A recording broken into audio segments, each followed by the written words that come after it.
السلام علیکم۔ آج ہم بات کریں گے پرٹوسس یعنی کہ کالی کھانسی کے بارے میں۔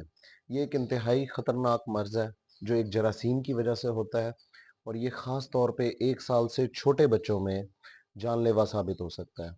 اس میں بچہ ایک سانس میں کئی دفعہ کھانسی کرنے کی کوشش کرتا ہے،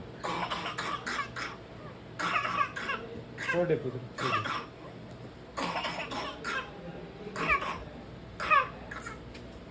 حتیٰ کہ اس کا سانس رکتا ہے، اس کا رنگ نیلا ہو جاتا ہے، اور یہاں تک کہ اس کو جھٹکے بھی پڑ سکتے ہیں۔ اگر کسی بچے میں ایسی علامات آ رہی ہیں، اور خاص طور پہ ایک انتہائی ضروری بات کہ ہمارے ہاں WHO EPI پروگرام جو ہو رہا ہے پاکستان میں، اس میں اس سے بچاؤ کی ویکسین موجود ہے۔ زیادہ تر بچے جن کو کالی کھانسی ہوتی ہے انہوں نے لازمی ایک یا ایک سے زیادہ ڈوز مس کروائی ہوتی ہیں ویکسین کی، تو اپنے بچوں کو ویکسین ضرور کروائیں، اور ایسی علامات آنے کی صورت میں فوراً قریبی ڈاکٹر کو پیڈیٹیشین کو دکھائیں۔ شکریہ۔